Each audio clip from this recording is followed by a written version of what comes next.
The Art of Social War was, of course, heavily inspired by my own difficult transition from New York to LA about 6 years ago. She's the quintessential New Yorker in LA, which is a very different thing.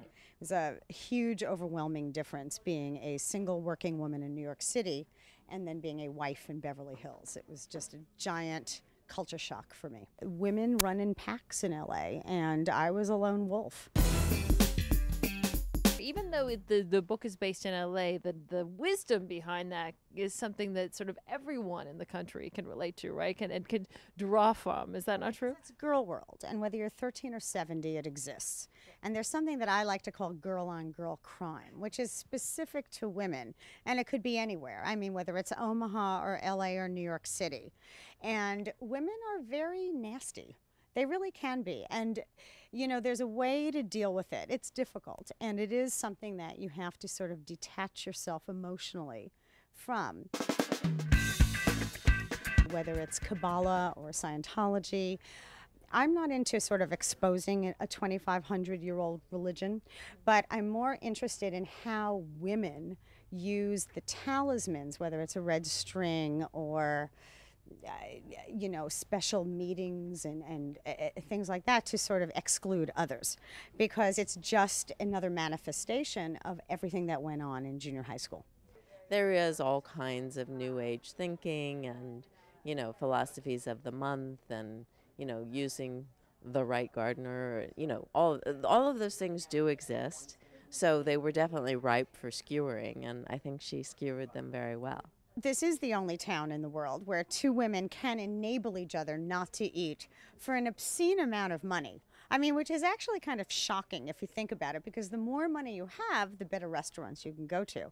And yet the whole objective is to eat nothing and leave lighter than when you came in.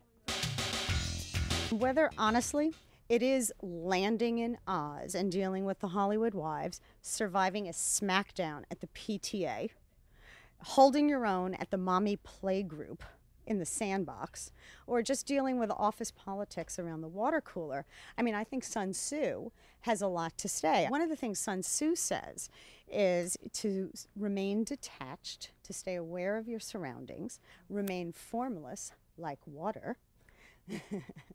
Because LA is a very fluid society. If you think about it, you never burn a bridge and you never let them see you sweat, which is actually Sun Tzuism. I think Jodi gets it better than anybody here.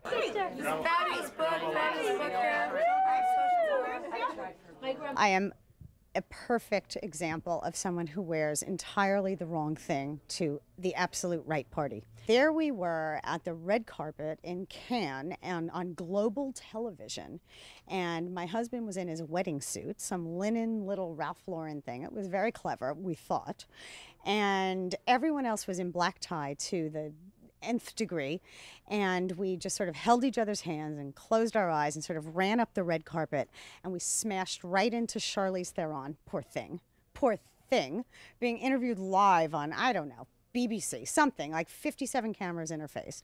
And we ran inside the Palais, and then later, of course, when I hysterically called my parents, my dad told me he saw it on the Sundance Channel. And she was wearing Galliano, of course. Oh, she was in Dior. She was fabulous in light blue something. She's a swan. But she looked great in Gap, right? I was in Gap. I was in Gap cotton. We became good friends, and she is a total firecracker and just this crazy, witty personality. She's bold and sassy and hilarious. When I moved here and I sort of found myself floundering around in girl world with the crazy wives and all these insane disease of the week benefits and the body part fundraisers, and thinking, I would call my girlfriends in New York and say, what the hell? You cannot believe what's going on out here. It's insane. It's crazy.